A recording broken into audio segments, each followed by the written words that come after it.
Para sa mga headline. For the headlines, weather forecast. Cloudy and rainy weather in Luzon and Visayas, fair and warm weather in Mindanao.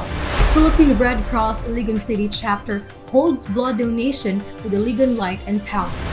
CSWD Bahay Pag-asa, a house of hope for children in conflict with the law. City Engineers Office of Iligan City showcases its accomplishments in the second half of 2023. For the national news, Philvox 4 to 5 earthquakes felt every week in Philippines, public urge to be prepared. Philippines denounces China's aggression against its fishermen at Scarborough Shoal. And international news, 8 dead, 44 missing in China landslide. Entertainment, Julia Barreto to star in a multicultural rom-com K-drama on Netflix. Nadine Lustre on being unapologetic, fearless, and authentic in showbiz. Sports, Bletch, Howard lead SGA to third straight win in Dubai. International feature, Modi inaugurates Hindu temple on disputed site amid Muslim protests and COVID-19 surge. National feature, Defense Secretary Teodoro to speak on West Philippine Sea row at MOPC Defense Night. For our trivia, what Alliance knows can tell us about its individuality and behavior.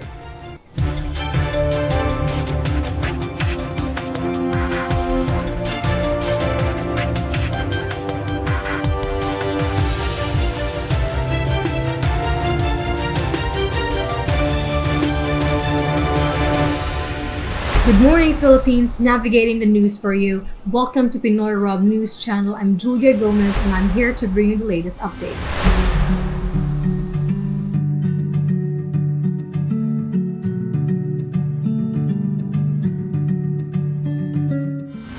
Weather forecast. According to Pag-asa, the northeast monsoon will continue to affect parts of Luzon and Visayas, bringing cloudy skies with light rains over Apayao, Batanes, and Cagayan, including Babuyan Islands.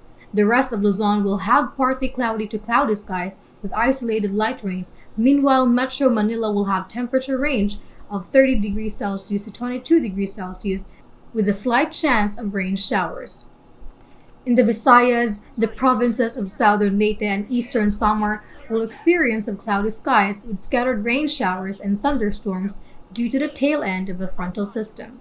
The rest of the region will have partly cloudy to cloudy skies with isolated rain showers and thunderstorms. Metro Cebu will have a temperature range of 30 degrees Celsius to 25 degrees Celsius with a moderate to high chances of rain.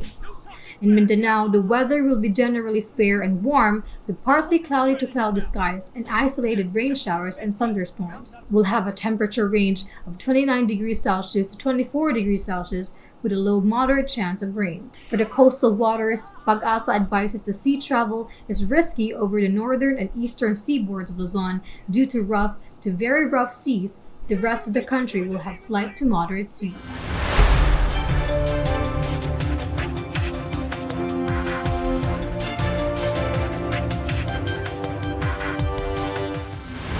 In local news, the Philippine Red Cross Iligan City chapter, which recently held a successful blood donation drive with the help of Iligan Light and Power. The blood donation drive, which took place on January 20, saw 15 blood donor heroes who generously gave their blood to save lives.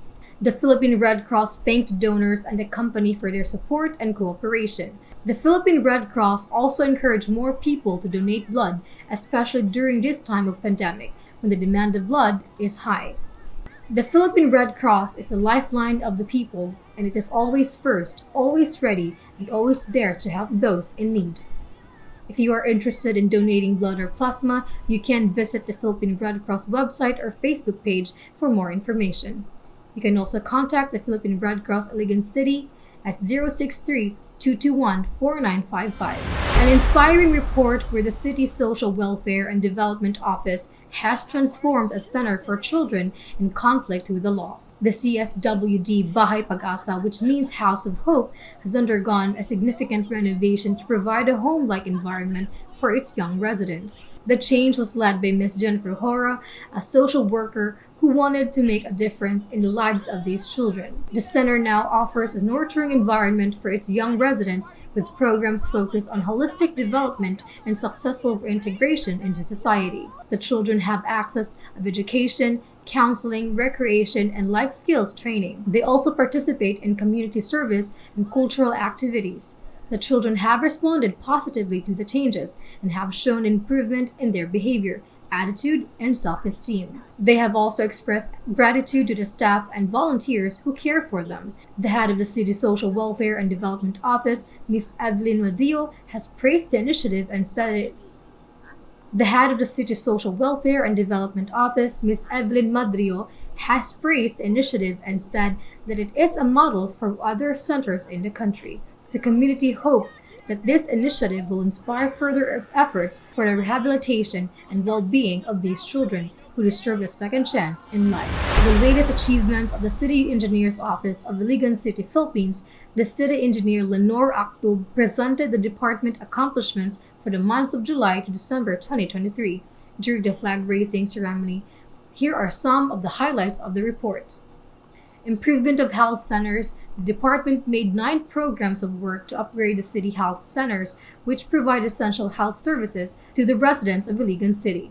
20% development fund. The department completed almost 92% of the 47 projects funded by the 20% development fund, which aims to improve the infrastructure and public facilities of the city. These projects include road concreting, drainage, and bridges. DILG funded project. The department completed 100% of the road concreting project in Barangay Mainit, Kalilangan, and Panoroganan, which was funded by the Department of Interior and Local Government, or DILG. This project is part of the Support to Barangay Development Program, SBDP, which seeks to support the development of conflict-affected areas in the country. Tourism convergence. The department made road concreting projects leading to the forest tourist spots in the city such as Hindang Falls, Mount Agad-Agad, Bulldog Falls, and Sikyop Road.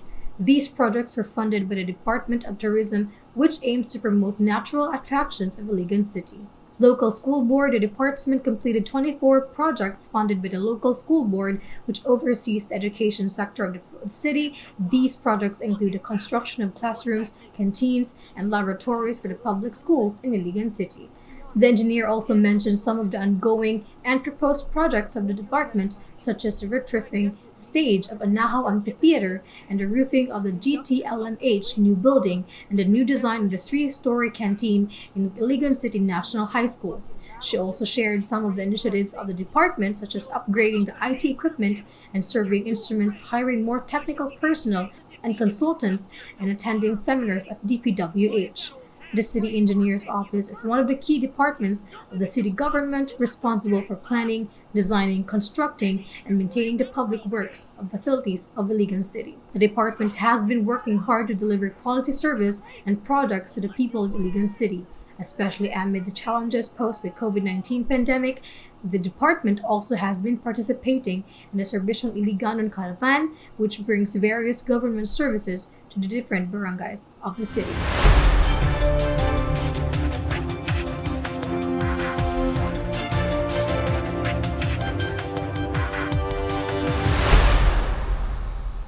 For the national news, the Philippine Institute of Volcanology and Seismology, or PHIVOLS, said the country experiences 4 to 5 earthquakes that are felt every week. This was revealed by PHIVOLS science research specialist and geologist Daniel Buhay in an event titled Maghanda, Communicating Hazards, Risks, and Early Warning for Policymakers. Buhay said that the Philippines is located in the Pacific Ring of Fire, where most of the world's earthquakes and volcanic eruptions occur. He also said the country has 24 active volcanoes, 81 inactive volcanoes, and 21 potentially active volcanoes. Buhay said, based on the report of PHIVOLS, at least 20 earthquakes were recorded per day on average, from which 4 to 5 tremors were felt. Buhay also said 100 to 150 earthquakes were felt every year, while 100 destructive earthquakes were already felt in the country in the past 400 years. Buhay also warned the threats from earthquakes, which includes ground rupture, ground shaking, liquefaction, landslides, tsunami, and fire. He urged the public to be prepared for any possible hazards and to follow the advisories from the authorities. The Philippine government's condemnation of China's Coast Guard for harassing Filipino fishermen off Bajo di Masinloc, also known as Panatag Shoal or Scarborough Shoal in the West Philippine Sea. According to the Philippine Coast Guard, the China Coast Guard ship deployed a rubber boat that chased a Filipino fishing boat last January 12 near the shoal, which is within the country's exclusive economic zone. The Chinese personnel reportedly grabbed the boat and forced the fishermen to return the seashells and they had collected before driving them away. The National Task Force for the West Philippine Sea spokesperson Jonathan Malaya said that the incident violated the agreement between the Philippines and China to lower the tension in the disputed waters through dialogue and consultation. He appealed to China to match its words with actions on the ground and respect the rights of the Filipino fishermen. The armed forces of the Philippines also expressed its alarm over the incident, which followed the firing of water cannons by Chinese ships against the Philippine vessels that were delivering supplies to fishermen at the shoal in December last year. Military spokesperson Colonel Francel Margaret Padilla said that the AFP will support the PCG's operation in the area and increase its patrol and presence to protect the country's sovereignty and territorial integrity. This is the latest in a series of provocative actions by China in the West Philippine Sea, where it claims almost the entire sea, despite a 2016 arbitral ruling that invalidated its expensive claims. The Philippines, along with Vietnam, Malaysia, Brunei, and Taiwan, also have overlapping claims in the resource-rich waters.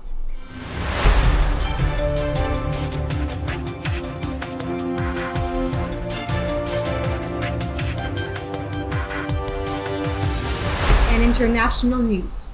A massive landslide hit the village in southwest China's Yunnan province early on Monday, killing at least 8 people and burying 44 others from 18 households, according to state media. Footage posted on social media by a local broadcaster showed emergency workers in orange jumpsuits and helmets picking through piles of collapsed masonry amid towering mountains dusted with snow. One of the survivors, Luo Dongmei, she was sleeping when the landslide struck, but her brother woke her up and they rushed upstairs. She said she and her family have been relocated to a school building by local authorities, but they are still waiting for blankets and other protection from the cold weather. She said she has been unable to contact her sister and aunt who lived closer to the site of the landslide. The only thing I can do is to wait, she said.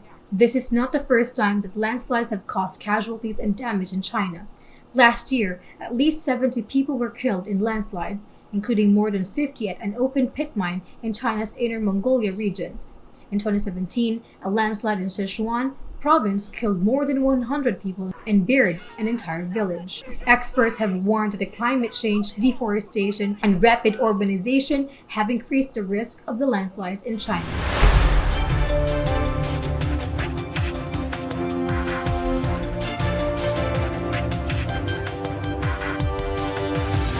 Entertainment.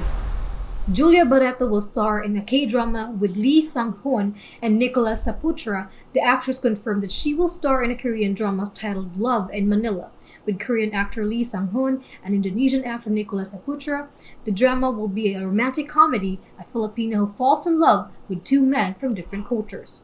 Julia said that she is excited to work with her co-stars and learn from them. The drama will be produced by ABS-CBN and will air on Netflix in 2024. This is not the first time that Julia has ventured into international projects. She previously starred in the Indonesian film Love You, Love You Not with Hamish Dodd in 2015. Julia said that she enjoys exploring different genres and cultures through her acting career. She also hopes to inspire more Filipino talents to pursue their dreams and passions. Julia is currently busy with her local projects as well. She recently finished filming the movie Tina Muli with Gerald Anderson, which is set to premiere in February. She is also part of the upcoming teleserye Marry Me, Marry You with Paulo Avellino and Janen Gutierrez, which will air on Kapamilya Channel and A2 Channel 11. Julia said that she is grateful for the opportunities and support that she receives from her fans and network. One of the most popular and acclaimed actresses in the Philippine showbiz, Nadine Lustre, she recently opened up her personal and professional journey and how she became a more evolved and apologetic version of herself. Nadine's candid interview in an exclusive, Nadine Lustre shared how she overcame her struggles with mental health, identity crisis, and people pleasing. She said she decided to be herself and live her life the way she wanted to, regardless of what others might think or say. She also revealed that she is not a huge fan of romantic comedies or dramas, but that she prefers darker genres like crime thrillers or horror films. Nadine Lustre is not only a talented actress but also a style icon, a singer, and a producer.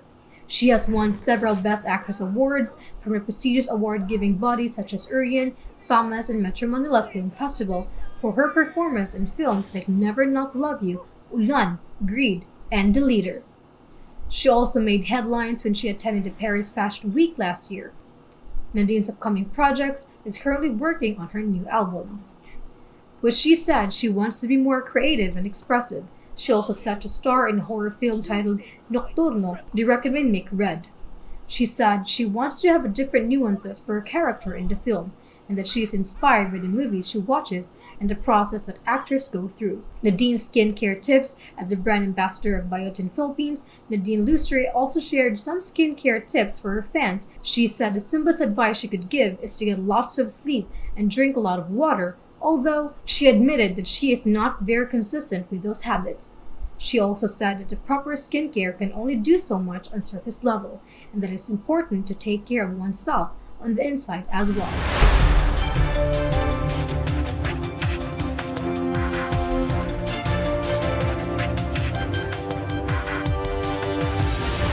Sports.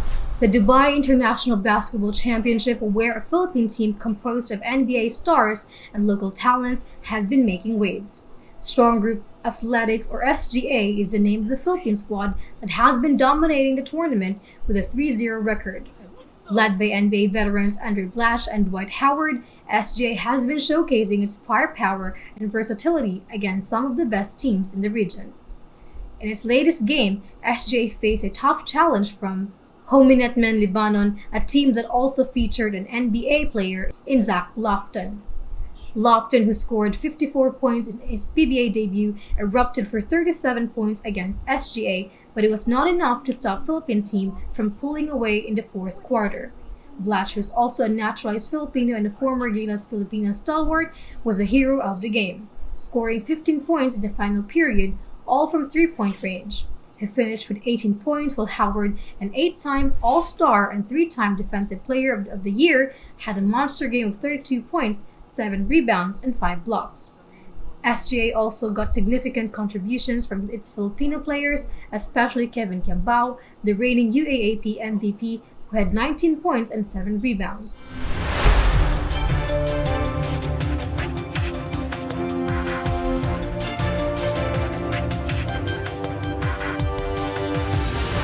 For international feature, Modi inaugurates Hindu temple on disputed site amid Muslim protests and COVID-19 surge.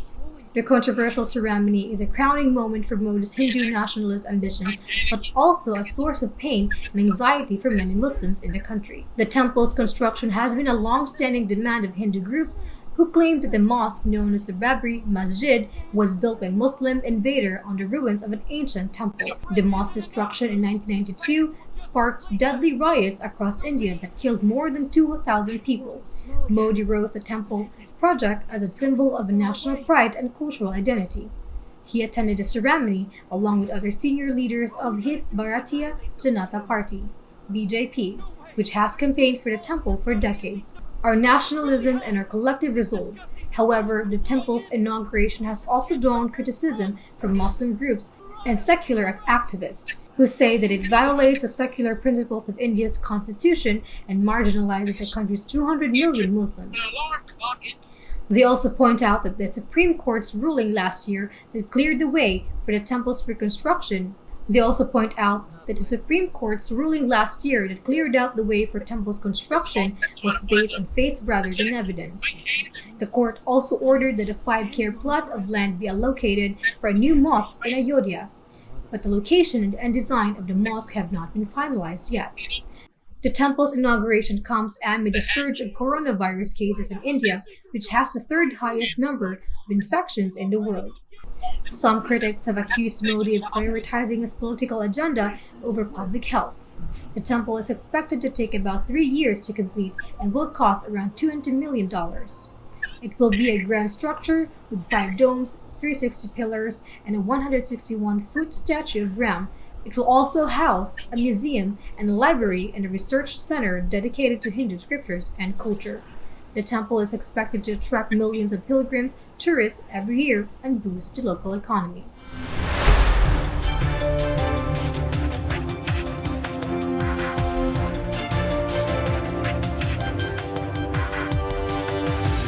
On the West Philippine Sea conflict, our guest speaker is none other than Defense Secretary Gilbert Gibo Tudoro Jr., who will share his insights and updates on his pressing issue. Secretary Tudoro is speaking at the Manila Overseas Press Club's MOPC Defense Night. The West Philippine Sea, the Indo-Pacific Strategy, an update on the Southeast Asia Treaty Organization, or SEATO, and the enforcement of the United Nations Conventions on the Law of the Sea, or UNCLOS. Secretary Tudoro is a former defense secretary under former President Gloria Macapagal Arroyo and a presidential candidate in the 2010 elections. He is also a Harvard-educated lawyer and a technocrat. He is widely regarded as the fighting just defense secretary by the press club chair Tony Lopez, who will moderate the open forum after his speech. Secretary Tudoro has been assertive toward China, the intruder into the South China Sea territorial and sovereign rights claims of the Philippines. Secretary Tudoro has been assertive toward China, the intruder into the South China Sea territorial and sovereign rights claims of the Philippines. He has also boosted the country's naval weaponry and challenged China's swarming tactics when unilaterally imposed its definition of international law. President Ferdinand Bongbong Marcos has tapped Secretary Tudoro to assert Philippine territorial sovereignty and sovereign rights in the West Philippine Sea issue. The Secretary Tudoro has been vocal in defending the country's interests and upholding the rule of law in the region.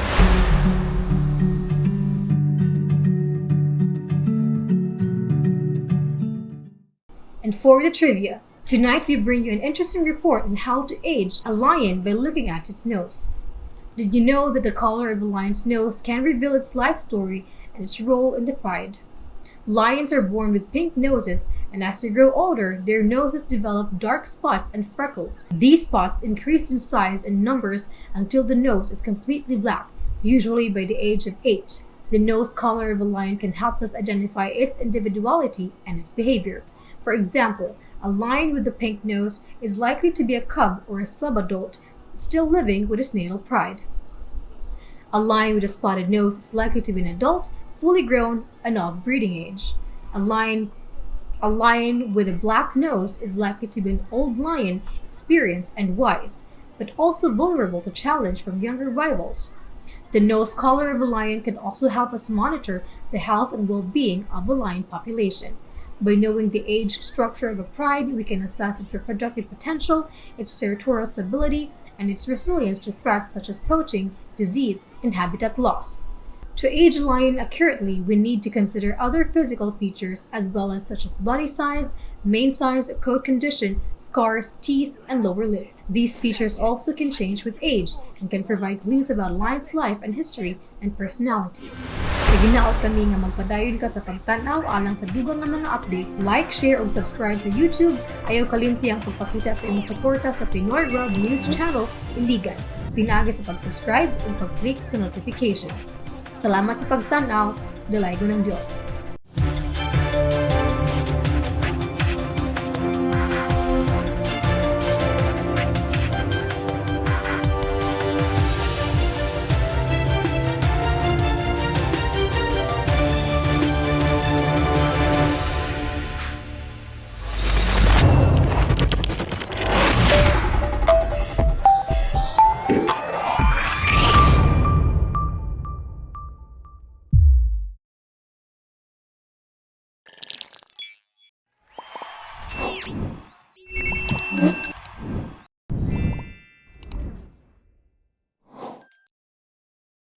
Mga kababayan, ang pambansang awit ng Pilipinas.